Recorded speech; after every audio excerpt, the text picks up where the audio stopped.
Our scripture lesson this morning comes out of Exodus chapter 2. I'm going to begin reading in verse 1. Now a man from the house of Levi went and married a Levite woman. The woman conceived and bore a son. And when she saw that he was a fine baby, she hid him 3 months.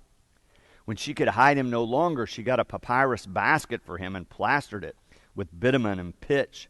She put the child in it and placed it among the reeds on the bank of the river. His sister, stood at a distance to see what would happen to him.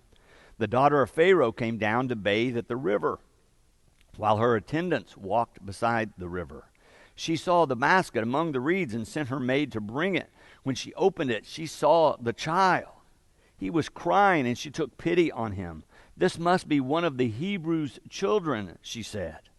Then his sister said to Pharaoh's daughter, "Shall I go and get you a nurse from the Hebrew women to nurse the child for you?"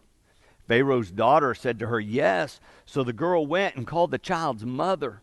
Pharaoh's daughter said to her, "Take this child and nurse it for me, and I will give you your wages." So the woman took the child and nursed it.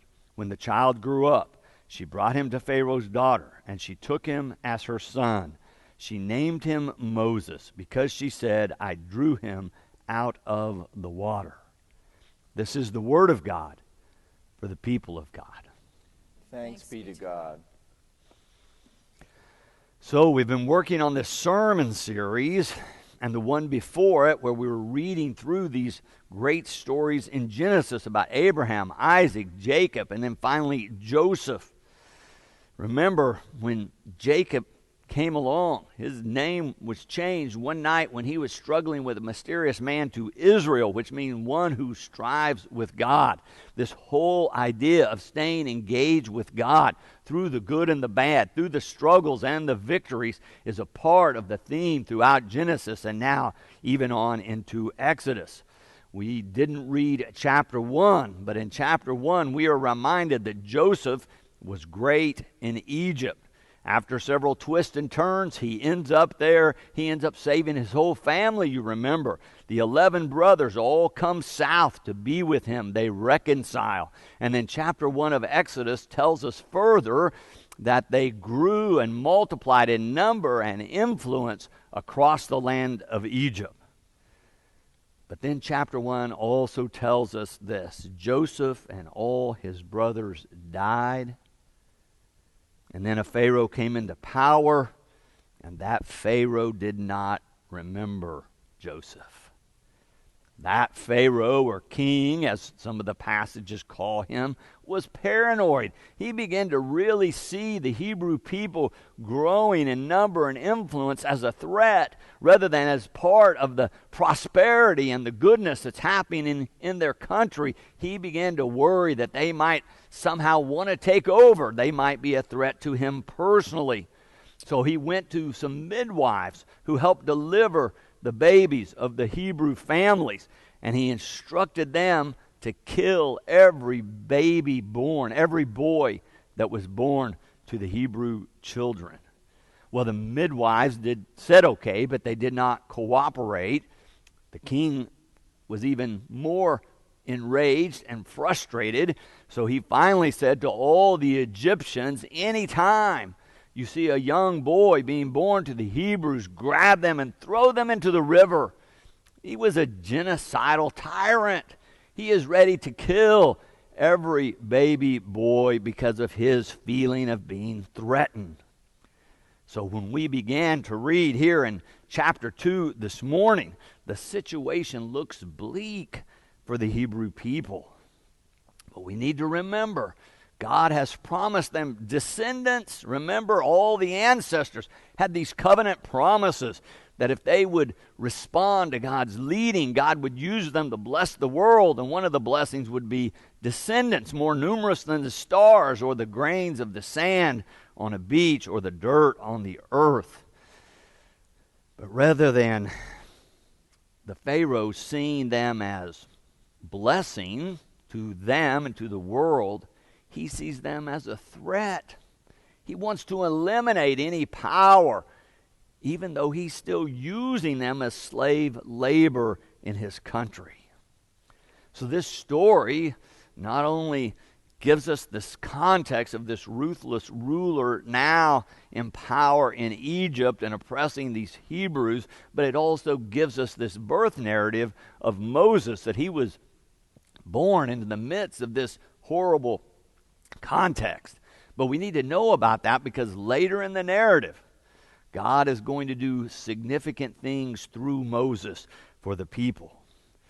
But Moses is not the hero just yet. He's not the hero in this story. He's only being born. His mother, sister, and Pharaoh's daughter are the heroes in the story today.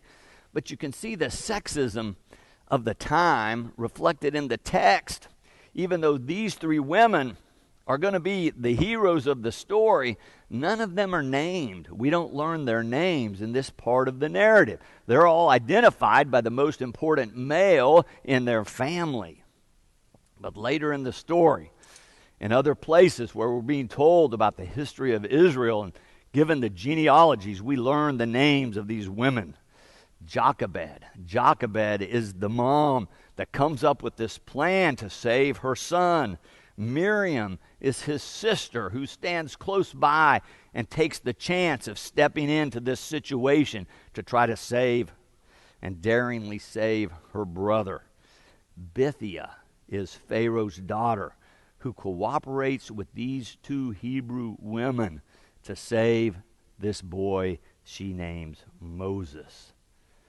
Jochebed, this bold mother, knowing what Pharaoh has said, devises a plan anyway to save Moses. She is the pivotal character in the narrative that we've just read this morning, this first part of Exodus chapter 2. Despite what Pharaoh says, she decides she needs to try to save this boy. Listen again to verse 2 and 3 as this part of the story is described. The woman conceived and bore a son, and when she saw that he was a fine baby, she hid him for 3 months. When she could hide him no longer, she got a papyrus basket for him and plastered it with bitumen and pitch. She put the child in it and placed it among the reeds on the bank of the river.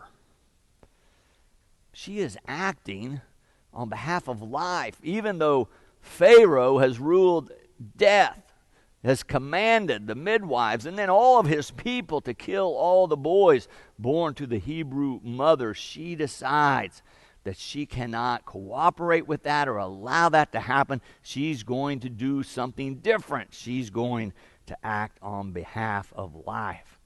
And I think she is so creative here as well. Remember, the Pharaoh says the boys must die. Throw them in the river. So technically, that's what she does. Now she adds to the formula a floating basket to save her son. But how creative that she still puts Moses in the river water as the Pharaoh had commanded. Moreover, she is courageous, though. Not only does she come up with this plan against the powers that be, but she also steps forward to be the nursemaid when the time comes. But then, perhaps even more significant, after she has nursed this child and weaned him and seen him grow and certainly bonded with him, she relinquishes control of her son to this household, this royal household, who wants to kill all of the boys of Hebrew descent. How magnificent is her faith! How wonderful that she's willing to trust that God is at work here, and even in the Pharaoh's household, through the Pharaoh's daughter, she returns the child, entrusting the care of her own son, knowing, of course, that if she's found out at any point, she could be killed. The boy would surely be killed, and maybe her whole family would be put to death. But she is not discovered, or at least not turned in, if the Pharaoh's daughter understands what's happening. It's very interesting here. One of the Bible commentators I read this week really helped me see the bigger picture of all this. I want to read to you a few lines of what she wrote. She points out that deep in the dusty parts of First Chronicles, another book in the Hebrew Scriptures, where they list the long genealogies of the people of Israel, we find this note under the descendants of Judah, one of the 12 sons of Jacob. It says this: one of Mered's wives gave birth to Miriam, Shammai, and Ishbah, the father of Estemoa. These were the children of Pharaoh's daughter, Bithiah, whom Mered had married. It appears that Pharaoh's daughter later becomes a part of the Hebrew people. She's not only joined them in spirit, but she's joined them in marriage and through childbirth. Bithiah becomes an integral part of God's work of blessing and revelation. Just think about what she has done. She leaves this royal household where she lives at the epicenter of power and wealth. She gives up her power, her status, her wealth. She sacrifices it all. And apparently not only raises Moses, but follows him into the wilderness when God leads the people out of Egypt. For 40 years, she's living in the wilderness with the Hebrew people. So she is cooperating not only with Jochebed and Miriam to save this one boy, but she becomes a part of the larger work of God through the Hebrews. It is a remarkable story that she's made such a choice, that she's grown in faith, I think you could say, in this way, I think is often overlooked. But what struck me as I read over this again and again this week is how often the Bible describes this scenario where people are in desperate circumstances.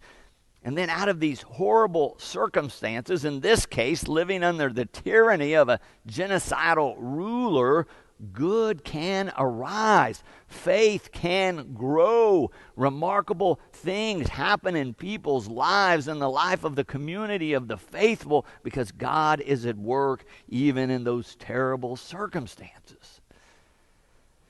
Did you celebrate Tuesday? Tuesday was the 100th anniversary of the ratification of the 19th Amendment. It's the amendment that enshrined in our legal code the right for women to vote. It reminds us also that as a nation, as great as we are and as wonderful as our democracy is, that we have these huge blind spots sometimes in terms of how we function and how we see other people. Our country had been a nation almost 100 years without women having the right to vote. In the mid-1800s, women began to ask and then agitate and advocate for the vote. They worked on it decade after decade after decade. They moved from the 1800s into the 1900s still without the vote. And then our nation ends up in World War I. It's a perilous time. We finally come out of that, and then there's this global flu pandemic that we have all become more aware of recently because of our own pandemic. But the one in 1918 and 1919 killed 50 million people worldwide. It was devastating in so many communities. And yet these strong and wise women persevered through all of that. So by the time we get to 1919, 1920, finally Congress is taking up legislation to give them the right to vote. They continue to work on that. These amazing women, articulate women, they're writing, they're having rallies, they're having parades, they're moving around the country, encouraging men and women to think about what it means to be a part of a democracy and how could we have half the people basically in our democracy not having the right to vote. And finally, their efforts come to fruition, even though some of them during that are arrested, some of them are beaten in prison. If you haven't read the history of some of this suffragist movement, it's amazing history, how these women in difficult circumstances persevere, seeing the right to vote as a pillar of our democracy, meaning that all the people get to help make decisions for the nation. Well, finally, Congress passes it, and then several of the states, Tennessee being the last, on August 18, 1920, ratify the amendment, and the women finally have the right to vote. But unfortunately, the fight is not over then. Mary McLeod Bethune, African-American educator, activist, and Methodist, had founded a school, an educational institution for black girls in Florida. The night before the first election, when she was ready to go vote, the Ku Klux Klan visited her property, tried to intimidate her, instill fear in her, told her she had no business going to the polls the next day. These hooded Klansmen were trying to send a message not only to her, but all the women of their city in Florida. They had no business going to the polls, and if they did, bad things were going to happen. But Mary McLeod Bethune would not be deterred. She went and voted the next day. She was a strong part of this women's suffragist movement, as well as a movement for education of girls and empowerment of African Americans. But across the South, many people were intimidated and were not allowed to vote, either by violence or intimidation or Jim Crow laws that came later to disenfranchise them from their right to vote. And unfortunately, a lot of the people who were trying to suppress the vote came from Christian churches. We have to recognize how pervasive this idea of white supremacy has been in our country, and it's affected so many people in our midst. Even though women gained the right to vote in 1920, it wasn't until 4 years later that a different act had to be passed so that Native American women had the right to vote. It wasn't until 1943 that Chinese Americans were even seen as citizens, and that's when Chinese American women finally had the right to vote. And the list goes on. The fight has really not come to an end yet. Awareness of oppression, awareness of voter suppression, awareness of any time one group of people violate or exploit or use another people in an abusive way helps us. Now, it's hard to see it when it's happening because it's so terrible, but it gives us a chance to connect with this story today from the pages of Exodus. People struggling for freedom has a really long history. It's an ongoing fight. It's a battle that still rages today, not only in our country, but around the globe. But Exodus does us a favor, because Exodus reminds us that God is often seen working on the side of the downtrodden and the oppressed. So often when we get caught up in these conflicts, these political differences, we do not recognize that perhaps God is not on the side of the status quo. That maybe God is the one prompting those who are agitating for the vote or for something else. That maybe God is at work in all of this. It's so difficult to see sometimes because it makes us all so very uncomfortable. But if God is working on the side of the downtrodden and the oppressed, then we might begin to look differently to find where God is in our day. There are stories, not just this one, but throughout the Bible, that tell this same kind of story of God helping those who are marginalized, those who have been set aside, those who have been abused. You can see it in the story of Jesus, of course, so clearly. When the children are coming, the disciples are trying to stop them. Jesus says, "Oh no, let the children come." When people are hungry, the disciples want to send them away, and Jesus says, "Oh no, feed them."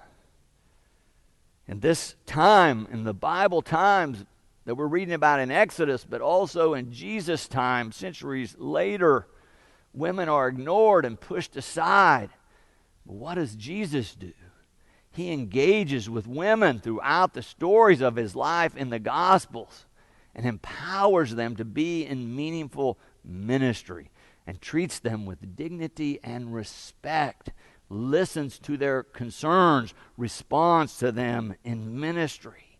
He tells the story of when a man is being beaten up, and how does it end? It reminds us that we're to be the ones who go to the aid of those who are beaten and oppressed and thrown aside. Oh, you just see it throughout so much of Jesus' story. When he's talking about the most oppressed in the world, when he calls them the least of these, he says you should give them a cup of water when they're thirsty, a plate of food, a set of clothes.